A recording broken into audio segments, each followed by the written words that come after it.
Coucou tout le monde, tirage intuitif des énergies du 15 au 31 octobre 2020. J'ai déjà tiré les cartes et fait mes colonnes. Je n'ai pas regardé, je vais les découvrir en même temps que vous. Que nous dit la première carte? L'ermite. Cette période est faite pour une introspection, pour que l'on puisse aller vérifier dans notre passé ce qui nous a permis d'avancer, d'être ce que l'on est aujourd'hui, de laisser derrière éventuellement ce passé parce qu'on l'a travaillé. Ça va pas être très rigolo, mais bon, il va falloir y passer. Très bien. Le fou nous dit, une fois que tu auras fait ton introspection, tu pourras partir, tu pourras avancer dans ta vie, tu pourras enfin décider de partir. Mais attention, ne sois pas impulsif quand même, hein. La roue de fortune, parfait, nous dit, ben voilà, ça y est, tu as décidé de partir, maintenant, c'est à toi de donner le coup de pédale qu'il faut pour que ta vie avance dans le sens où tu veux. C'est bien finalement l'introspection. Le monde, très bien aussi, c'est dans la continuité. Tu as fait ton introspection, tu décides de partir, tu appuies comme il faut, comme tu as envie, sur la pédale de ta roue de fortune et tu es ouvert au monde. Tu as besoin, tu as envie de sortir de ta zone de confort et tu peux y aller.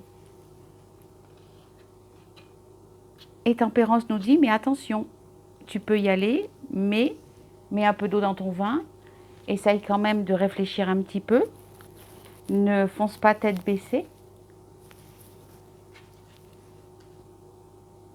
L'impératrice sur l'ermite nous dit, voilà, tu es maître de ton royaume, tu étais maître de ton passé, tu es maître de ton présent et tu es maître de ton futur aussi.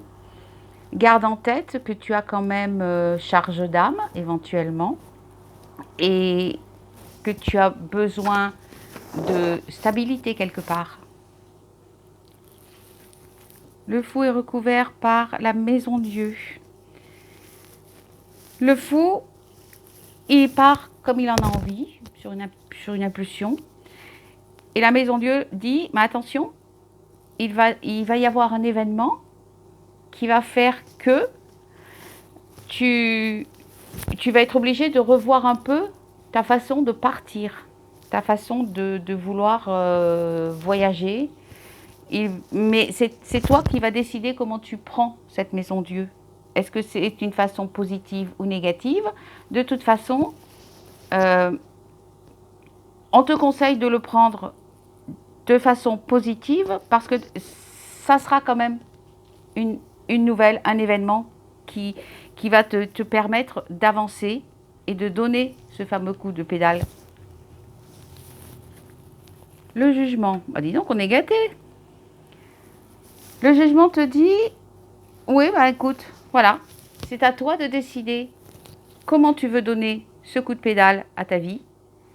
Si tu veux faire du rétropédalage, c'est ton problème.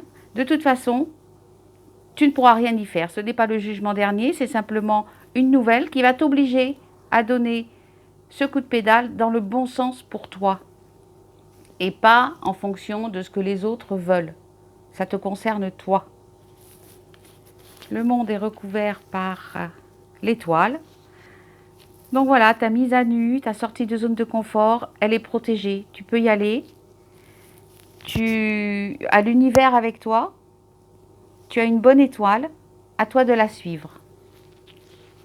Tempérance est recouvert par l'empereur. Tempérance te dit, voilà, si tu mets un peu d'eau dans ton vin, si tu réfléchis un petit peu, si tu tempères les choses, tu auras la stabilité.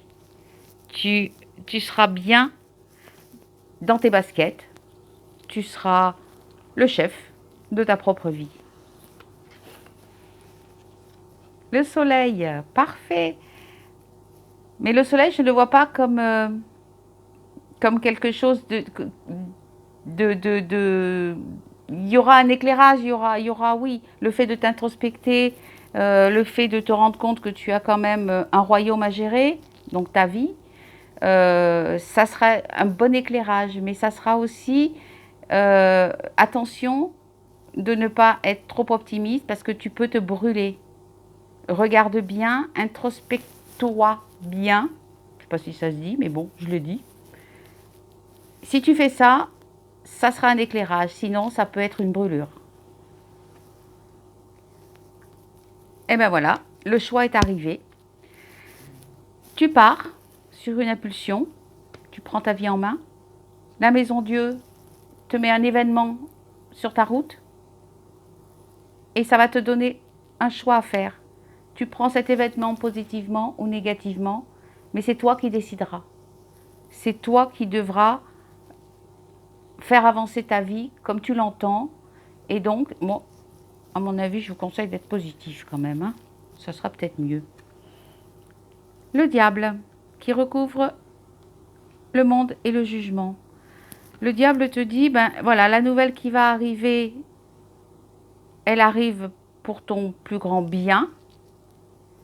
Mais à toi de faire attention que la personne qui t'amène cette nouvelle ne porte pas un masque.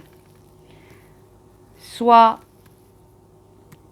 vraiment dans ta propre envie. Ne laisse pas les autres décider pour toi de ce que toi tu as envie de faire. Donc, se méfier quand même, parce qu'il y a des gens qui peuvent, quand vous aurez décidé de partir, de faire ce que vous voulez, il y a quand même des gens qui seront là pour vous dire non, non, non, mais attends, quand même, tu peux pas, tu as un travail, tu as de la famille. Faites attention à vraiment suivre vos envies et non pas ce que les autres ont envie que vous fassiez. L'étoile est recouverte par la lune. Donc oui, vous êtes dans le monde, vous êtes à nu, vous sortez de votre zone de confort, vous êtes guidé par l'étoile, vous êtes protégé aussi, mais il va y avoir des émotions. Par contre, vous aurez aussi de l'intuition. Et votre étoile vous dit, suis ton intuition. Ça revient à ce tas-là où on vous dit, attention aux autres personnes qui ne veulent pas que tu fasses ce que tu as envie de faire. Et là, on vous dit, suis ton intuition, donc n'écoute pas les autres. Et la dernière carte, le chariot. C'est parfait, c'est parfait. Tempérance nous rappelle d'être dans la tempérance, de faire un peu de calme autour de soi, pour avoir la stabilité de l'empereur. Et enfin, grâce à cette stabilité, nous allons pouvoir partir sur le bon chemin, celui que nous voulons. De l'introspection, nous passons au chariot, au départ réel et sur le chemin que l'on a choisi. Donc finalement, je vous conseille de vous introspecter un petit peu. C'est pas évident, mais bon, voilà, ça peut nous servir pour la fin de ce mois. Comme nous serons le 31 octobre dans la période d'Halloween, je vous tire une carte de l'oracle des sorcières. Et on va avoir un petit message d'une sorcière pour cette période. Alors, voilà. Et nous avons la sorcière endormie. Je cherche ce qu'elle a à nous dire. Voilà. La sorcière endormie vous trouve flagada, toute molle. Elle vous demande de sortir de votre torpeur. Stop à la procrastination. Demain est un autre jour, vous êtes encore à aujourd'hui. Eh oh, vous entendez? Non, ne fermez pas les yeux. Il faut vous secouer, passer à l'action. Vous rêvez votre vie, là. Ah, c'est sûr, c'est moins risqué. Mais vous devez maintenant concrétiser vos rêves. Arrêtez de vous reposer sur vos lauriers ou de pleurer sur votre sort. Réveillez-vous, c'est le moment. Vous verrez, une fois debout, vous allez abattre des montagnes. Le premier pas est toujours le plus difficile à faire. Comment ça, c'est compliqué? Mais non, Mettez-vous debout, avancez une jambe, puis l'autre. Vous pouvez vous aider de vos bras si vous voulez. Oh, miracle, vous marchez. Ah non, vous n'allez pas bouder, vous aussi. Ne vous recouchez pas. Allez, hop, hop, on se réveille pour de bon. Vous voulez un petit café ciré? Cette sorcière tombe pile poil. On n'a pas très envie d'aller faire une introspection. On n'a pas très envie d'aller regarder au fin fond de nous, d'aller regarder éventuellement dans notre passé ce qui a marché, ce qui n'a pas marché, ce qui nous a plu, les leçons qu'on doit en retirer. Mais cette sorcière, elle vous dit stop à la procrastination. Il faut que vous vous réveilliez et que donc vous alliez faire votre introspection afin d'arriver au chariot à la fin du mois. Voilà, j'espère que cette vidéo vous a plu. Si c'est le cas, n'oubliez pas de liker. À bientôt.